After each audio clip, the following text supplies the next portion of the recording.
Hi everyone.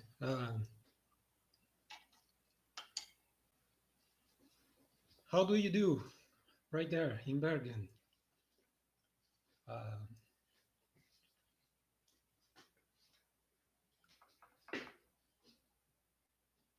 well, I hope you can hear me well. Um, my name is Francisco, and today I'm going to talk a little bit about a game.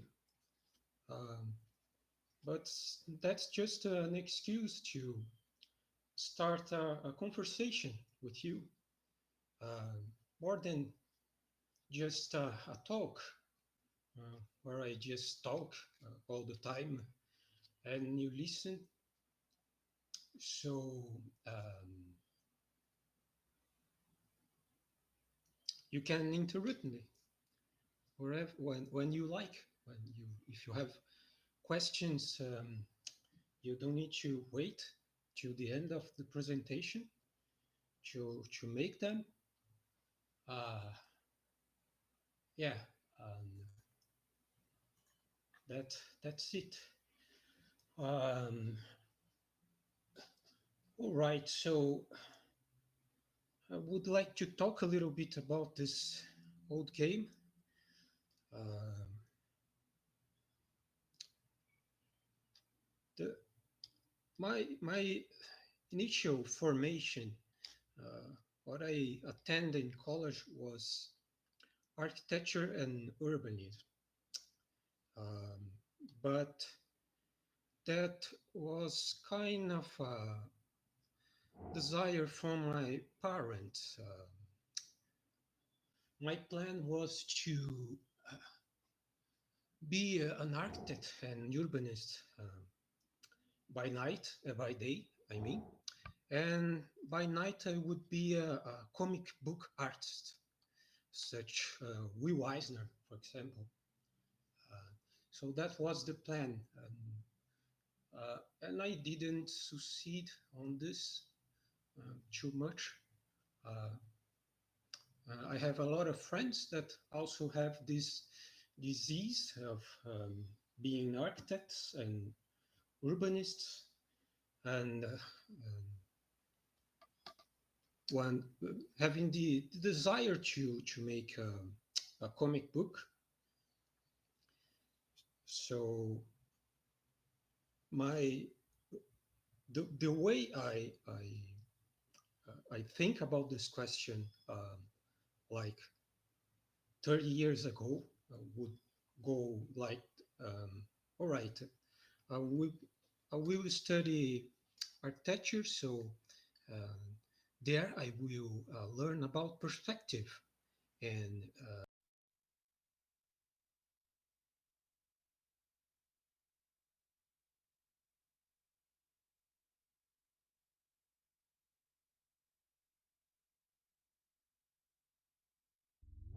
important if you want to do comic books, right? Uh, and then I run into this software, this program that I thought that could help me to understand perspective better, which is Blender 3D. I think probably everyone here knows about this program.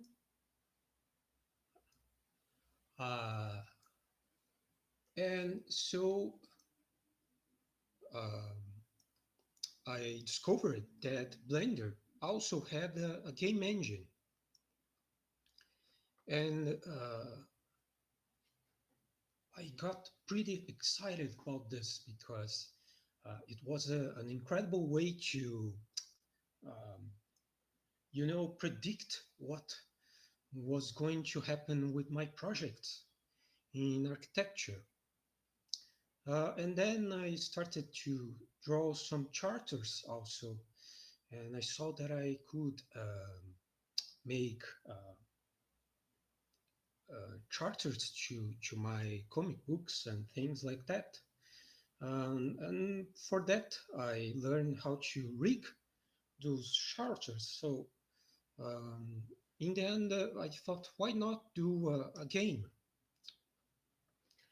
Uh, but this particular game that I'm gonna talk about today, it it was born in a contest where I was studying Blender 3D with some K-12 students. You know, these guys that are not teenagers, but are not kids. Um, they are like um, going to be teenagers, um, and and I say that I studied Blender with them uh, because I already give up to teach Blender. I guess to teach Blender is kind of impossible because it's something so huge that you can't grasp every everything alone. So in that sense, I'm just a student, just like them. It just happened that I am the oldest student. Is just is really the only difference. I use Blender more than the other guys. So um, in that sense, I can help them a little bit. Um, and inside this environment with these kids, these K-12 kids, I was a bit um, tired of uh, a, a thing that was happening more or less like this. They would ask me, all right, Francisco, let's do a charter together. Okay, let's do a charter together in Blender. And then, all right, now can we make this charter move and run, for example? Sure, let's make him run, her run and control the charter running. Let's do this. But then something that was happening a lot was they always asked me to put a gun, of course, in the hand of the charter, and I was kind of tired of doing this again and again. So I thought, what if I I make a template, so I don't need to do this again and again. Um, so this project started like that. Um, I would do a template to to don't need for so I don't need to recreate the charter all the time. But once I was developing this template, I thought maybe I can go further. Maybe I can do a kind of a joke with them. I can bring some criticism, you know, about this violence on video games, especially shooters. And okay, and so um, how I am going to do this, right? So if you take the game how it is at the moment, it's a game that's more towards adults because, for example, um, um, the initial the initial screen for this game is a bit hard. It's not something that I use in the K-12 environment. In the K-12 environment was just one main level that doesn't have really a discourse behind it. Um, and today, I think that even the final product is a bit Manichean, too much a black and white interpretation. I think today I would do something more nuanced uh, in that sense. All right. Okay, so that's the main thing was this. I guess most of you know about Blender, but I don't know if everyone knows about the Blender game engine. The Blender game engine is not in Blender anymore. The Blender Foundation gave up the Blender game engine, but there is some users that are still maintaining it in a fork project called UpBGE. So if you still want to develop games directly inside Blender, you still can do this. And Blender has also one cool thing that is you can download all Blender versions inside the Blender main site. So today would like to present the game and show some tricks that you can use to get on that game development with Blender fast and um,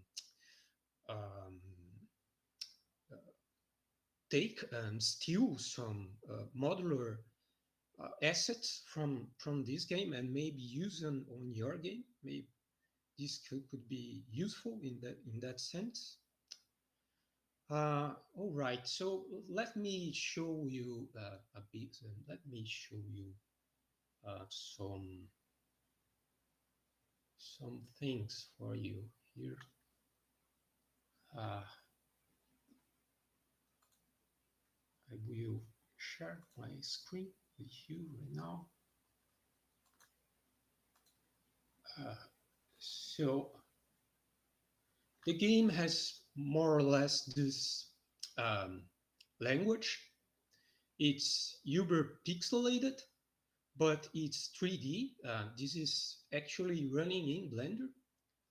It's a animation, but then I will show you this working in Blender. But it's just a filter. The game is 3D. You can remove the filter and the game will be pretty sharp if you want. Right. When I started to pile this critique, I was really inspired by by a guy by the name Roger Calois, which is a French philosopher, theorist, and he has some really interesting theories on games, and he has a really cool way to create some categories for games. So one of the categories that he created, which I like pretty much, is the inglix category. And inglix is it stands for vertigo, this sense of vertigo that you can have on inside a game. So, for example, a skydiving game would be an inglix game, something that you feel the sense of vertigo, So another game would be a le parkour game, or a skate game, a surf game, something that has a kind of fast pacing and there is this sense of balance really ingrained into the game. Um, uh, Tom Cruise, skydiving on Mission Impossible in the fjords with a bicycle, and jumping on the fjords with a bicycle 1,000 times is a kind of Inlix game also. And there is also another talk from Slashov Zizek, where he talks about sadism on video games. Of course, when I was talking with the K-12 guys, it was much more light than this, but it's kind of interesting, this talk of Zizek. It's basically in a very poor way. It's something in the line that uh, this thing that you keep dying and going alive again, and that never ends. And he makes a comparison um, between this and the charters from Marquis de Sade, and this is an interesting approach, but it's not the main thing here. I think the most important uh, part from the from the theory, or from a theory, uh, is is Roger Caillois, and the his categories is more important. Um, right. Something that I saw that the kids would like was to have a charter that is invincible. So instead of implementing a health bar, I decide to go this way. So in Collateral Vertigo, you don't die because you touch the opponent. Instead, you will die because when you shoot the opponents and they are close to the terrain will explode, and you will eventually fall from the terrain, from the level. And this could also happen if you are reached by the opponents and there is an explosion, and those uh, plates would fall apart, and the fallen will be the thing that will bring you to the beginning of the level again. Um, so yeah, uh, another interesting reference was these games from Atari 2600, where you would have this very cool covers, but the game graphics would be very simple. I remember when I was a kid that I would feel kind of sad to like having a front cover that it's amazing art and stuff, and I we didn't um, we didn't figure the idea of why would someone do a cover that is just like that, and asteroids is not this way. It's simpler. When I was a kid, I didn't understand this particular um, feature of the marketing of from Natari. Um, so I still need to do a front cover for Collateral Vertigo that will probably involve an old school diving suit like this one that we call escafandro here in Brazil. But I don't know how you call this old school diving suit over there in in Bergen in Norway. Um, yeah, and what else? What else we have here? Yeah, uh, this is another thing. This is another reference. So the game uses just the mouse, and so I decided that the jump would be done by a machine inside the game. The character would not jump. You, you would have an equipment inside the game that would uh,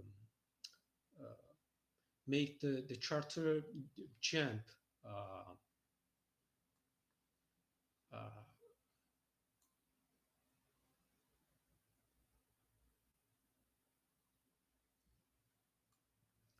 uh, but if you see this death of Mario inside Super Mario 3 for the Nintendo 8 bits, it in my opinion it's too slow death.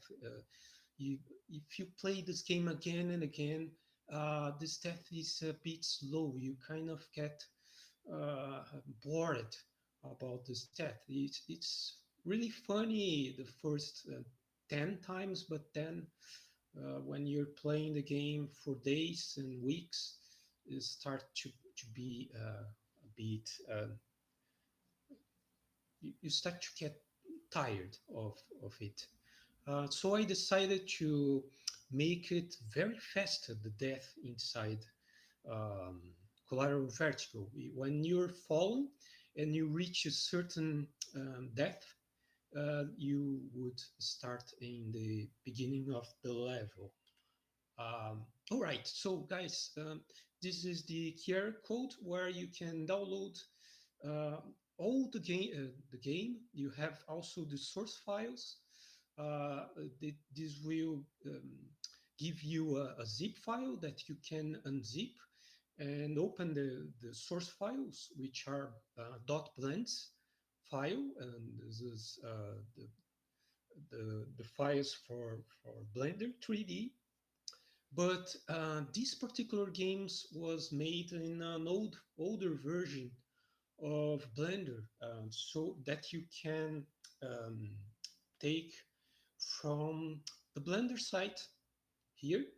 So there is a very hidden link, this gray little link over there that I put this arrow, this red arrow, so you can see it better. Uh, it says previous versions, and if you click it, it will bring you here. And from this page, you can download any Blender. And for Colateral Vértigo, I used Blender 2.79b, which was the last version of Blender that still has the Blender game engine.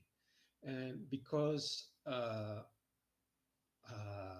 after that, the the Blender Foundation dropped the game engine, and now if you want to still develop games using Blender, I really recommend the UpBGE game engine.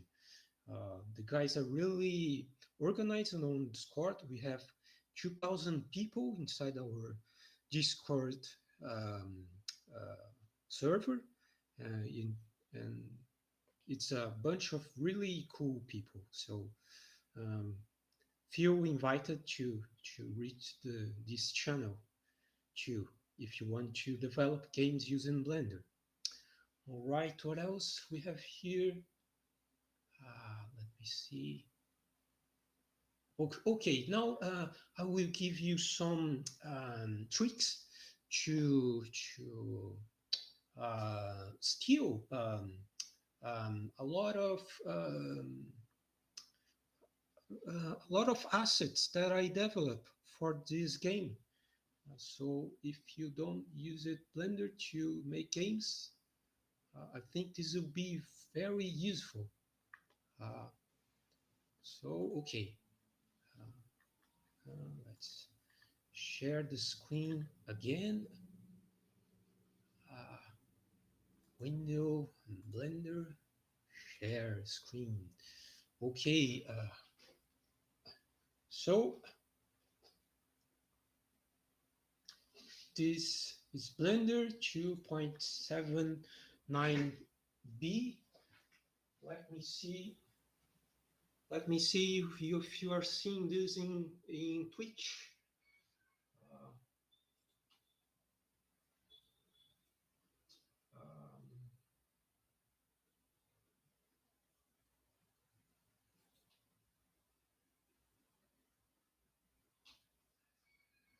Oh, cool. Nice. We are synced. That's pretty nice. Cool. Okay, so basically, I hope you are hearing me well also. Okay, so this is Blender with the main level of Colateral Vértigo. And let me tell you how I did this game. I started it from the final level of the game, and then I went on subtracting the things that you will find on the main level. All right, so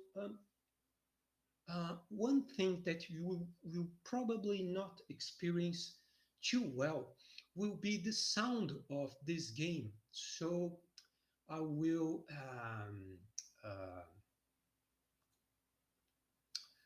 put a YouTube link so you can hear the kind of sound that this game has. Okay, I will copy this link here to the chat. Hey, and guys hey guys, can you please pass this link to the Twitch guys? So if you access this YouTube link, you will hear the sound better, because here you will probably hear some noise from the microphone. Will not be the best experience. All right, so inside Blender, it's really easy because you have all the interface here, the graphical interface, and you can start the game wherever you like. Let me put it with the sound low so I don't scare you.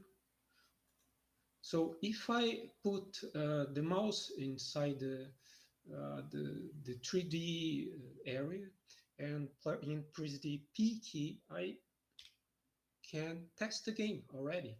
You know, the game is running. And if I press the S key, I'm back to Blender, and I can do things here and change the materials. And this is an outliner over here where you see all the stuff that you have on the game. But inside the zip folder that I showed for you with the QR code, there is also binary files for the main operational systems, Windows, Linux, and Mac. And so you can start playing the game by clicking the binaries instead of downloading Blender, opening the file, and pressing P. Okay, so if you're starting to explore the game, you can just double click the binary with the mouse, and it will work on your PC. it doesn't, please contact me, and will I can I will see I will do my best to help. All right, so here this is a 3D scene, and in here where you can see the whole level. So everything uh, will be really close to the main charter, that is this guy over here. Uh, I can frame this guy. Let me see.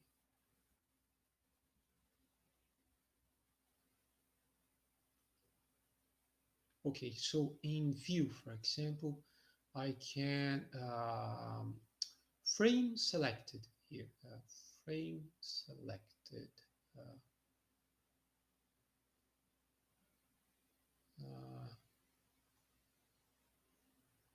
Uh, no, view selected. I'm sorry. Frame selected is inside the new Blender. In this particular version is uh, view selected.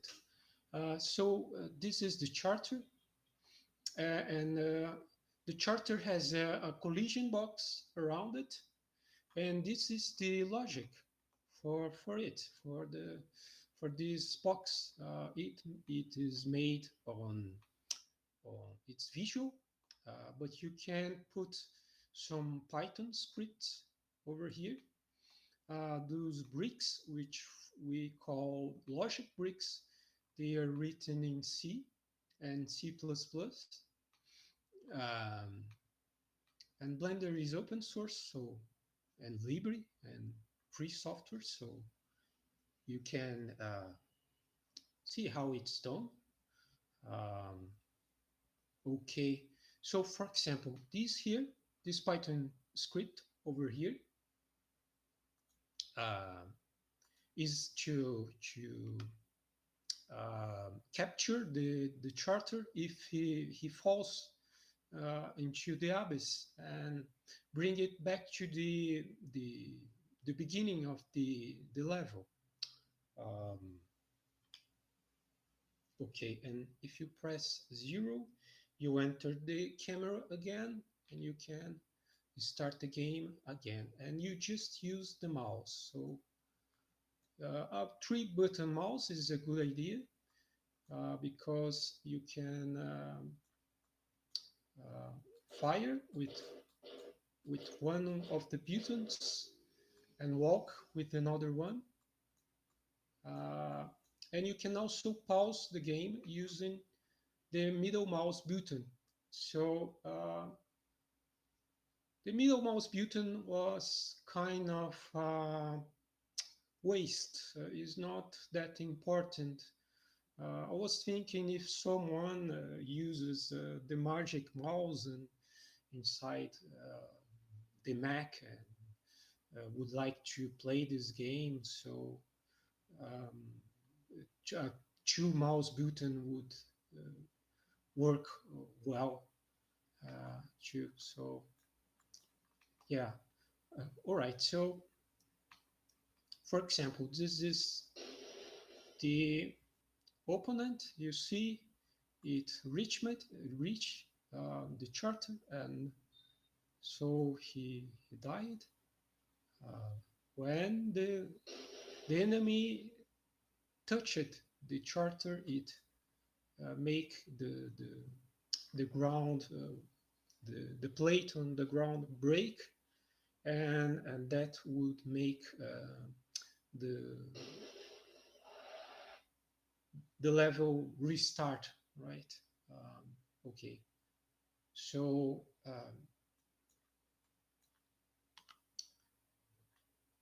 this place here are the layers of the game.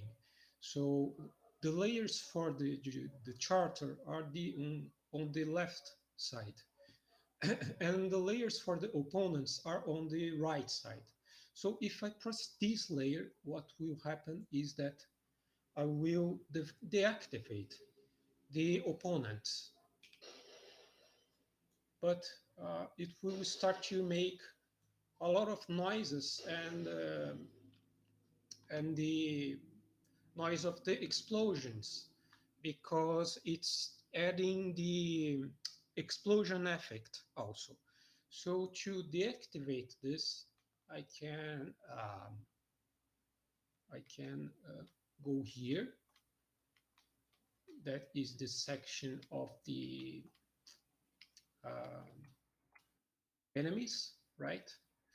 Click the box for the explosions, view and frame selected, right? View selected. And if I disable this bricks here, I just turn it off the enemies. So if I go back to the screen, I can test the game.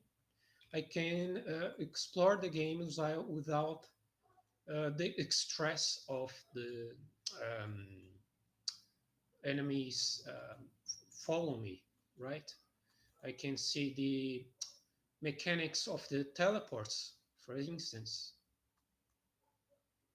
You see, the enemy reached me, but there was not explosions. Here the teleport is still working. This is the diving suit.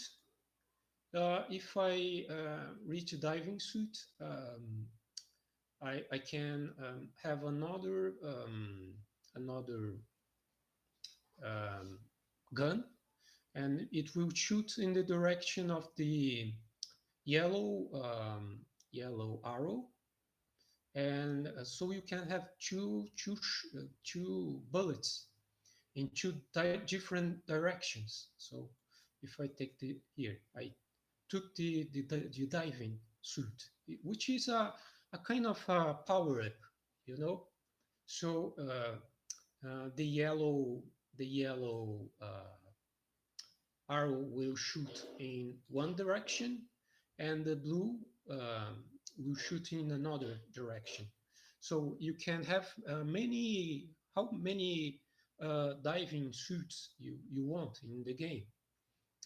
And this will allow you to shoot in different directions.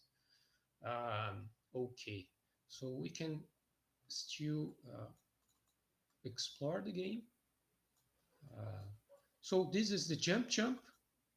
If I go here, I can jump. And if I touch the red button in the jump, it would explode. And that can be dangerous because I can fall the platforms. Another interesting device that we have here is the treadmills. This is a treadmill where I can traverse the level. And there is a cool thing about the treadmill. Oh, you can change the direction of the treadmill. You see, now the treadmill is pointing in another direction, and you can traverse the level on another direction. There are also some elevators here. Oh, oops, I just died. Sorry. Let me show the elevator. Here we have an elevator. The elevator is pretty cool also. You can change how much it go up and down.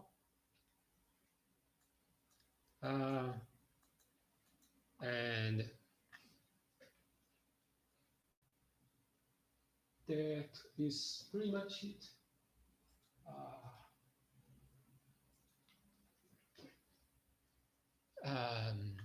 Okay, so what else we have here?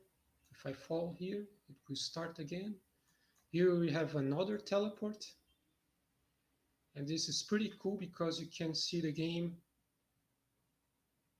from like the top, which is pretty cool. So another trick that I would like to show for you. So if we go to the beginning of the level,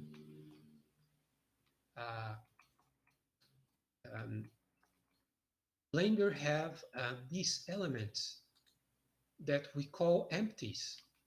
And you can control a lot of things, put a lot of logic inside here, and they don't have any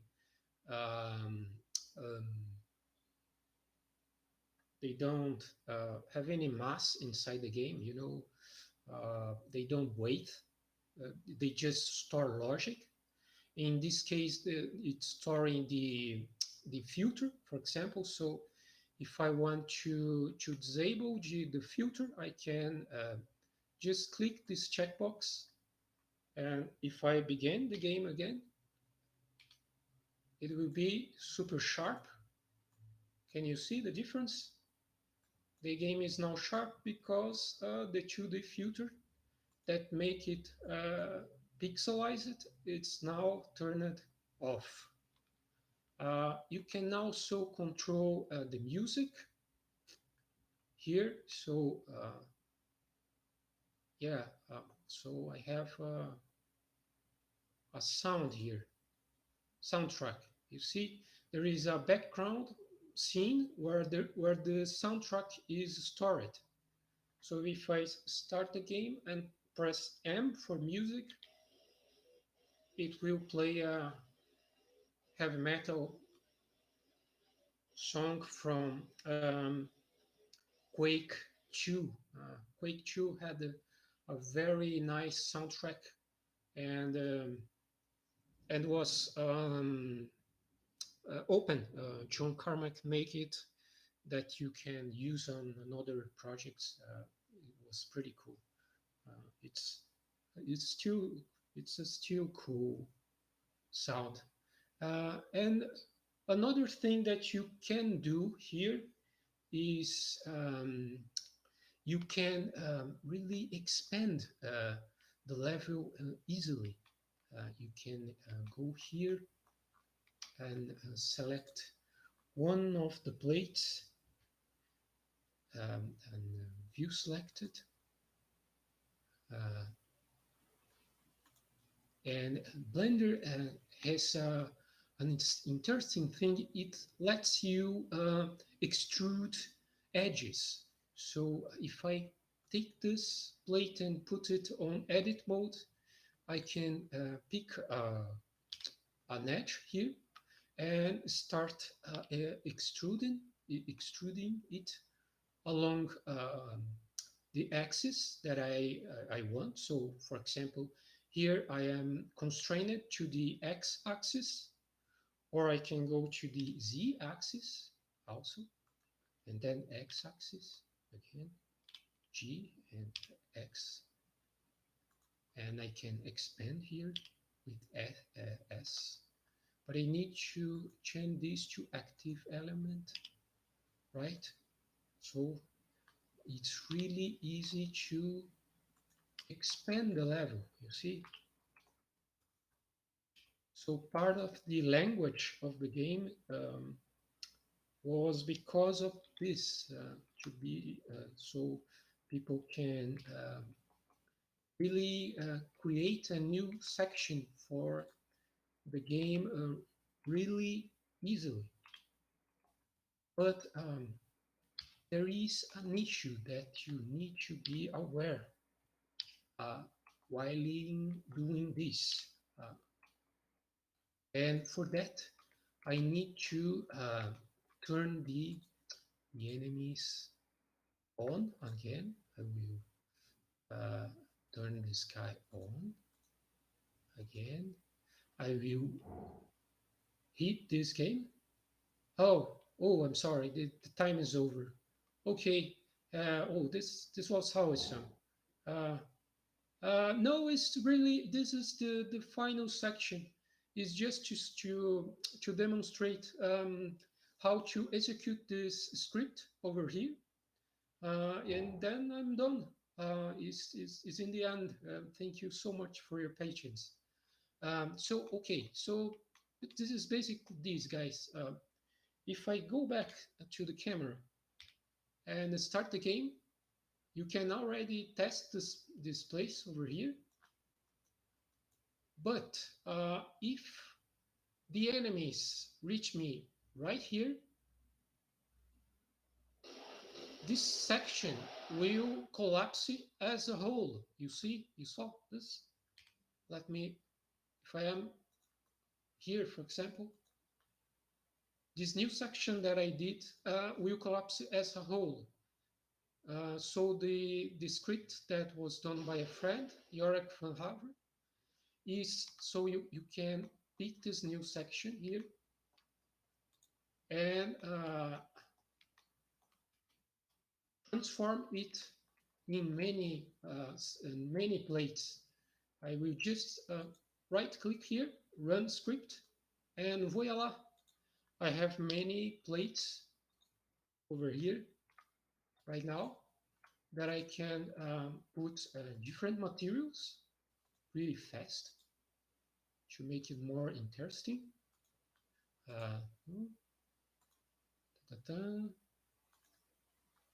And you're back to the game, and you can test, and it will work really fast. If you go here, just this green plate will collapse right now.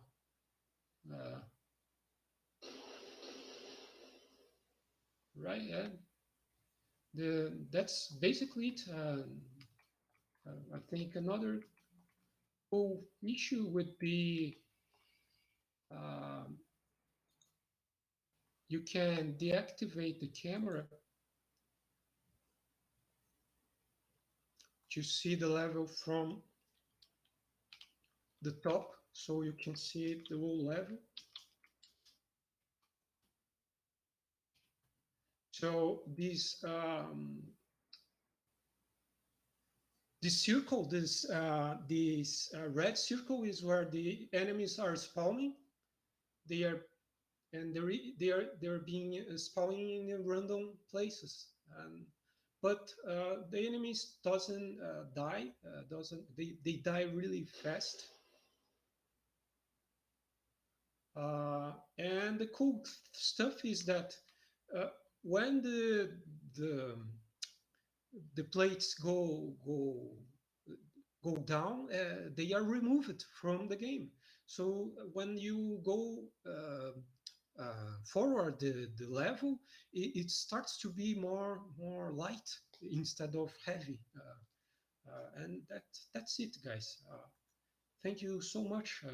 If you have any questions and feedback, I will be very happy to hear from you. It's really cool to talk to you there in Bergen. It's awesome. I hope you like it, this presentation.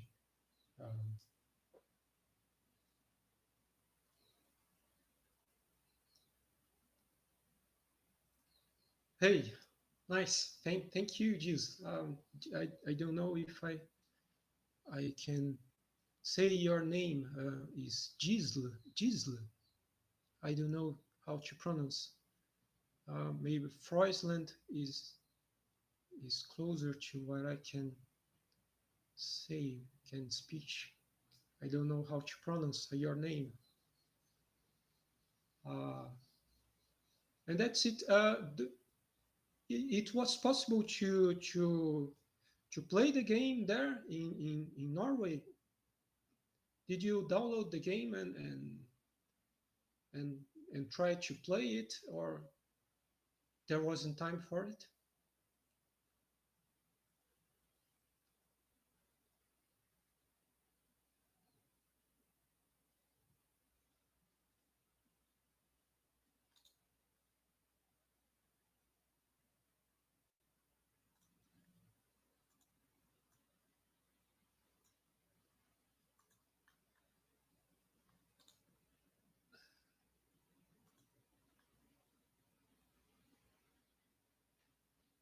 Okay, I don't know. Is my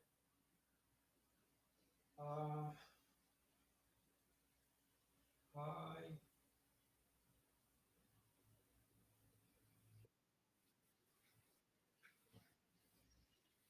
Hi. Yes, I can hear you.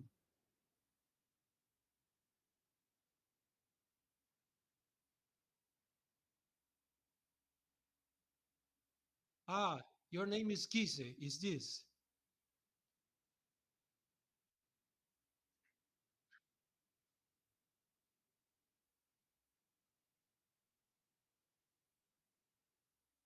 Oh, great.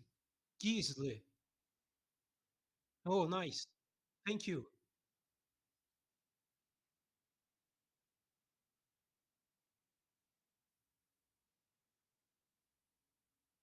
Oh, so you're able to play the game right there.